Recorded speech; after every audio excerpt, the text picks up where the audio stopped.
Fala galera, tudo bom? Eu espero que sim, estejam todos bem. Bom, dando então continuidade hoje ao nosso conteúdo, vamos trabalhar o capítulo 5. Valorizar é a arte da não indiferença. Tranquilo? Lembrando que semana que vem tem prova e aí eu irei cobrar até esse capítulo, daí para trás. Tranquilo? Então vamos adiante. A razão de ser dos valores. Bom, como vocês bem viram até hoje, a parte introdutória do livro de vocês é praticamente toda ela sobre valores. A gente já discutiu os diversos conceitos possíveis de valores. Valores sociais, como os valores sociais organizam o bom funcionamento da sociedade, como esses valores nos ajudam. Deixa eu acender essa luz para ver se fica melhor. Pronto. Como esses valores sociais eles nos ajudam a compreender melhor as relações sociais, a respeitar melhor os indivíduos presentes dentro de uma sociedade. Então, essas são algumas das muitas situações em que os valores sociais são aplicáveis, funcionam. Uma coisa que a gente quase nunca para pensar é a relação que a nossa sociedade, que o nosso modelo social estabeleceu entre valores, e aí valores sociais, valores humanos, e os outros valores que são, por exemplo, valores econômicos. Porque existem tantos conceitos de valor? Você deve estar se perguntando. Se a gente olhar para a palavra valor, ela dá conta de um monte de significados. Ela dá conta de uma quantidade muito grande de significado. Porque se você pegar uma moeda de R$1, ela é um valor. Ela representa o valor de R$1. Se você pegar uma moeda, uma cédula, vamos lá, de 5 euros, ela representa um valor. Hoje, acho que 7 vezes maior do que uma cédula de R$5. Então, uma cédula de 5 euros hoje deve estar valendo R$35. Percebe? E eu estou falando de quê? Eu estou falando de valor. Se você diz para alguém, faz um elogio a alguém que ele é honesto, você está elogiando uma qualidade, uma virtude. Ser honesto é também um valor. Percebe? Se você fala sobre poupar dinheiro, investir dinheiro, comprar um bem durável, fazer um investimento num imóvel, você está falando de valores econômicos. Se você fala sobre uma boa gestão numa cidade, num estado, num país, por parte dos políticos, você está falando de valores políticos. Se você conhece uma cidade onde todo mundo respeita a faixa do pedestre, onde todo mundo joga o lixo no lixo, onde as pessoas convivem em harmonia, onde a cidade é muito arborizada, bem cuidada, as pessoas cuidam uma das outras, a gente está falando de valores sociais. Se você elogia a beleza de uma música, a beleza de uma obra de arte, a gente está falando de valores estéticos. Percebe a quantidade de conceitos de valores que estão disponíveis para nós refletirmos a realidade? Para nós refletirmos a sociedade da qual fazemos parte? Sim. E aí vem uma pergunta que não quer calar. O que é mais importante? Ou quais são mais importantes? Os valores sociais ou os valores econômicos?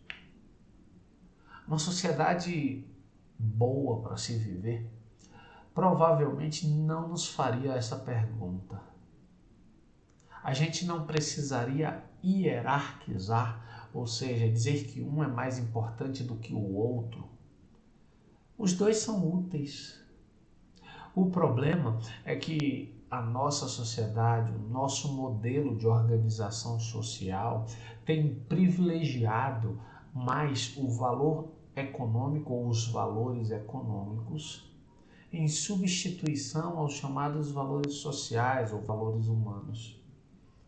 Então, vale na nossa sociedade, infelizmente, mais ter dinheiro do que ter, por exemplo, honestidade, amor pelo próximo, respeito ao próximo.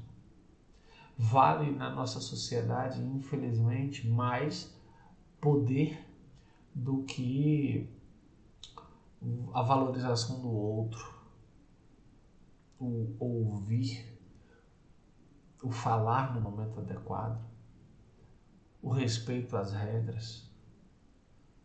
Percebe? E aí entra o valor das pessoas e das coisas. O que vale mais? Pessoas ou coisas?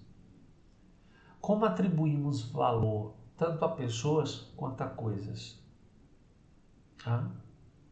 Já pararam para pensar sobre isso? Se a gente for refletir, a gente tanto atribui valor a coisas quanto a pessoas e às vezes mais a coisas do que a pessoas. E vamos lá entender como é que isso funciona. Bom, se você tem a oportunidade de ir à rua, você saiu ali para a rua, encontrou alguém que você nunca viu na vida, essa pessoa tem menos valor, tem menos importância para você do que, por exemplo, um ente querido da sua família. Ponto. Isso é fato. Mas, ainda assim, você precisa respeitar essa pessoa, porque ela traz em si dignidade e é digna, assim sendo, de respeito, mesmo que você não a conheça. Logo, você não pode tratá-la com desrespeito, mesmo que você não nutra por ela nenhum sentimento. Quando a pessoa em questão é um familiar querido, um pai, uma mãe, um tio, um irmão mais velho ou mais novo, nós atribuímos a essa pessoa um valor incalculável. Todos nós amamos nossas mães. Todos nós amamos nossos pais e irmãos, mais velhos ou mais novos, mesmo que em alguns momentos a gente morra de raiva deles, por qualquer motivo que seja, logo depois passa. As coisas funcionam da mesma forma. A gente atribui valor às coisas. E aí, óbvio, depende da raridade da coisa, depende do que a coisa representa para você, depende se foi um presente de alguém benquisto, ou seja, querido, e que tem um valor porque talvez a pessoa não esteja mais disponível para te dar novamente uma outra coisa daquela. Eu exemplifico. Eu gosto muito de livros e adoro quando meus amigos mais próximos me presenteiam com livros.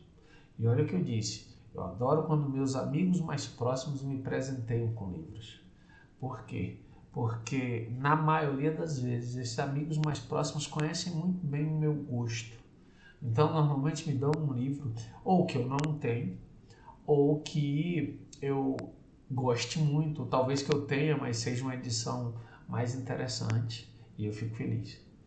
Normalmente quando uma pessoa que não me conhece tenta me presentear com um livro, é bacana receber, mas quase sempre a pessoa erra muito feio e me dá um livro que não faz absolutamente nenhum sentido para o que eu busco nos livros, para o tema que eu busco, para o tema que eu estudo, para o tema que eu gosto. Mas aí, um dia, eu ganhei um livro de presente muito bacana. O livro foi editado no início do século passado, ali nos primeiros anos de 1900. O livro está bem acabadinho, bem velho mesmo, já está algumas páginas bem amarelas, soltando os pedaços. E aí na hora que eu ganhei de presente, um outro cara tinha visto e ele estava muito interessado em comprar o livro. Ele me abordou e disse, cara, me vende esse livro. E aí eu olhei para o meu amigo que tinha me presenteado com o livro e disse, o livro é seu. Se você quiser vender, fique à vontade. Eu disse, não vendo não. E o cara insistiu, e ele disse, olha, eu te dou R$ 500 no livro. Isso há uns 10 anos, 8 anos atrás, era uma grana boa. E eu pensei e disse, não, esse livro não importa pelo valor que ele tem, ou por quanto eu posso vendê-lo.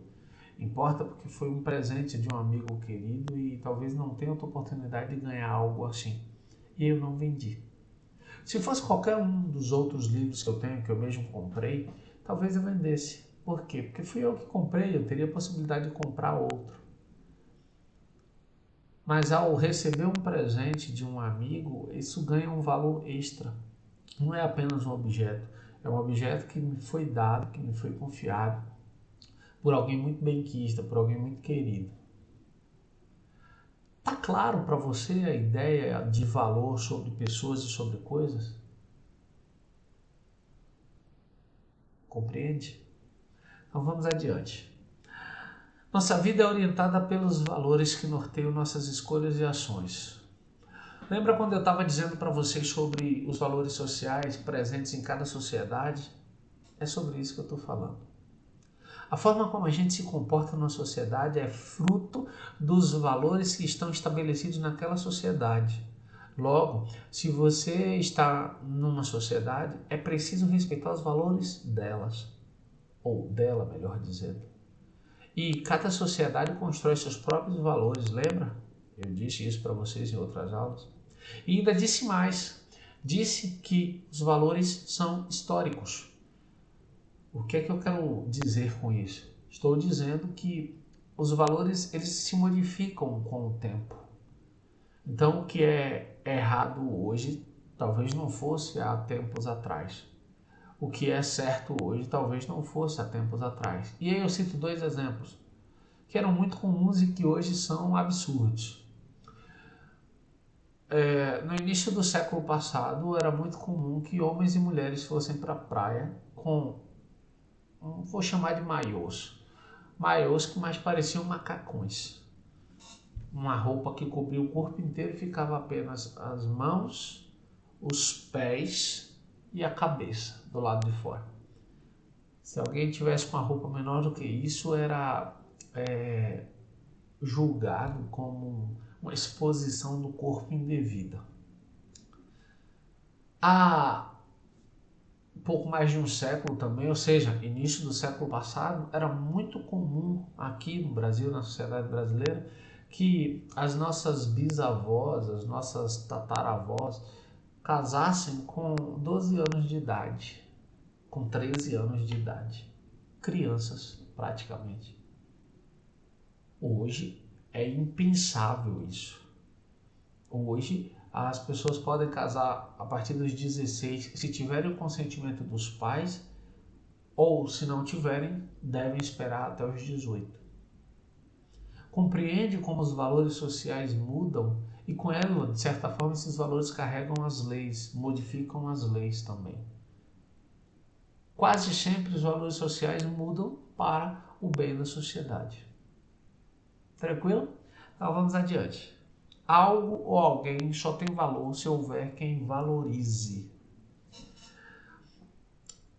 Imagina, deixa-me ver, vou ficar dentro da ideia de livros. Imagine abrir uma loja de livros, uma livraria, onde ninguém sabe ler. Qual a utilidade? Nenhuma. Talvez as pessoas comprem livros para acender fogueiras. Qual o sentido de abrir uma loja de celulares numa comunidade rural onde não pega celulares? Qual o sentido de vender carros numa minúscula ilha onde só se acessa por meio de barcos? As coisas, elas têm valor se elas tiverem utilidade. Se elas tiverem utilidade, elas terão quem as valorize e assim essas coisas terão algum valor. Se elas não tiverem utilidade e não houver quem dê valor a essas utilidades, as coisas não terão valor. O que é que eu estou querendo dizer com isso? Que qualquer objeto ou qualquer sujeito só tem valor se houver um outro sujeito para atribuir valor a ele. Ou seja, se houver uma outra pessoa para atribuir valor para aquela coisa ou para aquela pessoa. Do contrário, nem a coisa nem a pessoa terá nenhum valor. Tranquilo? E óbvio, os valores são relativos, muito relativos. O que talvez seja muito importante para você, para mim, não faça diferença nenhuma. Um dia eu estava em casa, o celular tocou, um amigo meu me ligou e disse: Theo, eu estou na cidade. Onde é que eu te encontro? Tem muito tempo isso. Onde é que eu te encontro? Eu disse: cara, eu estou ocupado. E ele disse: está fazendo o que eu estou lendo. Ele: não, mas eu vou passar o dia aqui hoje para a gente se divertir. Eu disse: de certa forma eu estou me divertindo, mas eu não vou sair de casa hoje não. E aí ele me ligou: você está em casa? Eu disse: estou. Ou na ligação ele ainda falou: você está em casa? Eu disse: estou. Estou indo aí. E aí ele veio. Veio, chegou, sentou, a gente conversou uns 10 minutos e ele disse: e aí, vamos sair? Eu digo: não vou, eu preciso ler, preciso terminar essa leitura.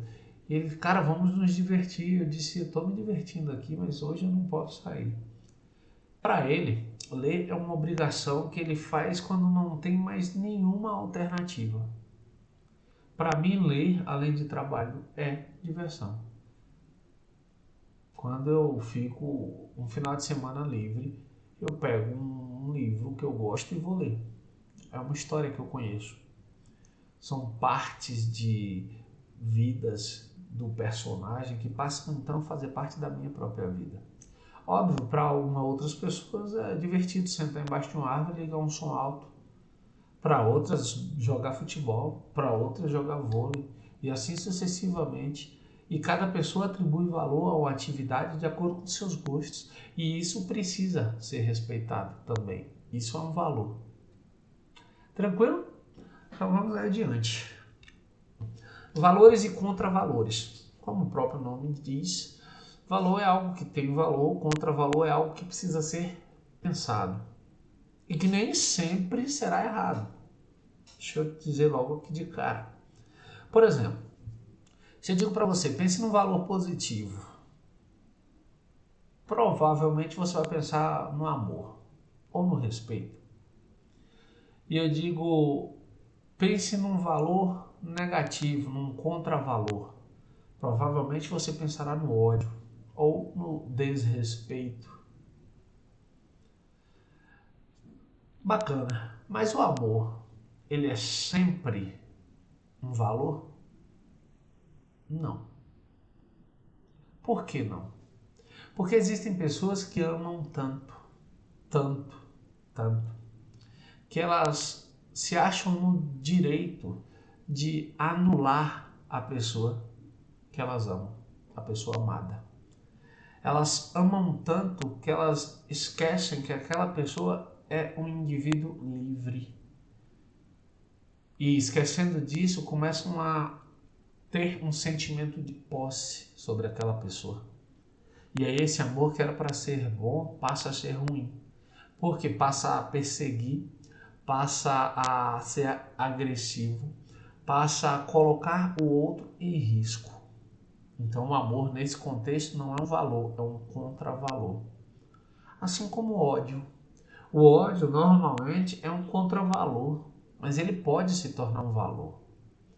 Por exemplo, se você odeia atitudes racistas, isso é um valor. Percebe? A ideia de intolerância é algo ruim. Quando alguém diz assim, fulano é intolerante a futebol, não consegue ouvir falar sobre futebol, que já se irrita, sai reclamando. Isso é ruim.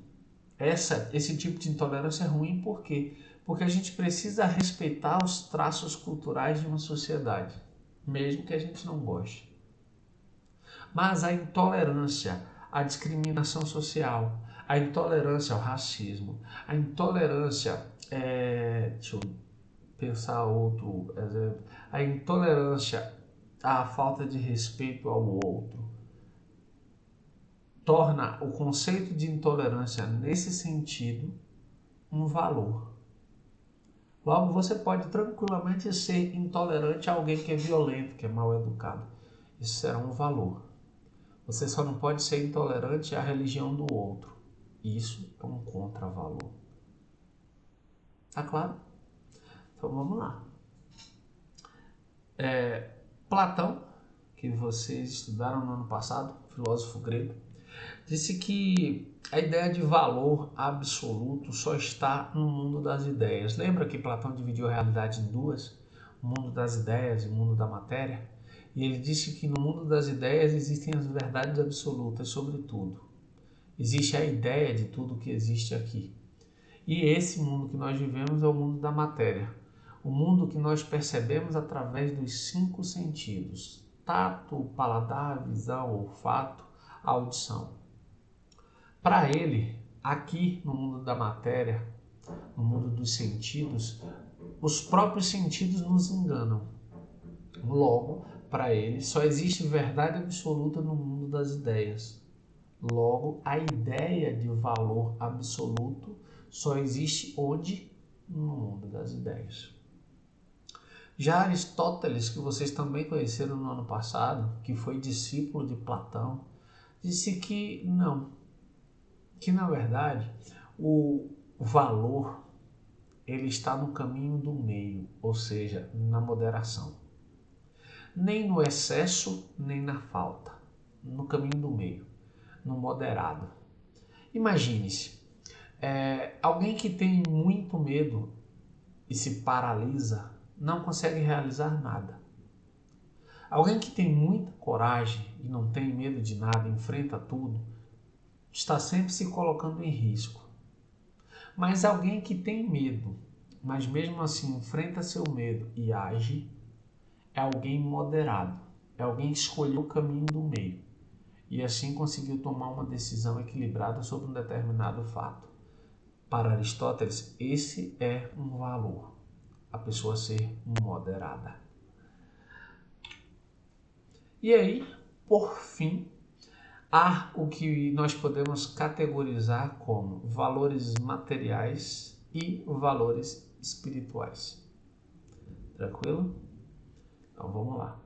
Os valores espirituais são, na sua grande maioria, o que a gente chama de valores humanos, valores sociais, valores que colaboram para que a gente se torne pessoas melhores, para que sejamos capazes de conviver em sociedades cada vez melhores, frutos da nossa ação individual e consciente. Lembra quando a gente estava estudando valor e responsabilidade? Lembra quando a gente discutiu sobre agir com responsabilidade, não fazer a outros o que a gente não gostaria que fosse feito com a gente? Todos esses valores que nos tornam melhores para nós mesmos e para a sociedade da qual a gente faz parte são considerados valores espirituais que colaboram para a formação humana. Todo valor que eu posso tocar, que eu posso segurar, que eu posso ver, são considerados valores materiais. E aí, óbvio, inclui coisas. Uma casa é um valor material. Um carro é um valor material. A honestidade é um valor espiritual. Compreendeu a diferença? Tranquilo? E aí, óbvio, há o valor de uso e o valor de troca. O valor de uso, ele tanto pode ser material quanto espiritual. Então, uma casa é tem valor de uso. Por quê? Porque ela pode ser morada, ela pode ser habitada. A honestidade tem valor de uso. Por quê? Porque alguém que é honesto tem prestígio social. Percebeu? Como o valor de uso pode ser material ou espiritual. Já o valor de troca é quando a gente pode converter uma determinada matéria, um determinado produto, em outra coisa. Como assim, então? O dinheiro, por exemplo. O dinheiro é papel, não é? Beleza. Mas com o dinheiro você pode comprar carro, moto, casa, avião, comida. Vai depender de quanto dinheiro você tem e quanto a pessoa está cobrando para trocar aquele produto por uma determinada quantidade de dinheiro. Exemplo, se você for comprar, sei lá, para ficar ainda nos exemplos do livros, você vai encontrar livros de R$ 1, de R$ 2, de R$ 3, de 10, de 50, de 100, de 200, de 5 mil. Livros raros de 10, 12 mil, 15 mil. Entende? Para alguém que não suporta livro, comprar um livro raro por US$ 10.000 é impensável. Para alguém que coleciona livros, é uma coisa normal, é um investimento. Por quê? Porque aquele livro, para ele, tem um valor de troca elevado. É um objeto de coleção. Para alguém que não se interessa por livros, é só um livro velho. Tá claro? Bom, aqui eu encerro o capítulo. Dá uma lida no capítulo de forma integral. Se ficar alguma dúvida e você tiver pressa, me manda uma mensagem pelo WhatsApp, eu esclareço a dúvida. Caso não, depois da semana que vem, que é prova, a gente vai ter live para responder, continuar corrigindo as atividades e tirar as dúvidas que tenham restado. Respondo as atividades da página 29, 30 e 32 e até breve. Valeu, galera. Tchau, tchau.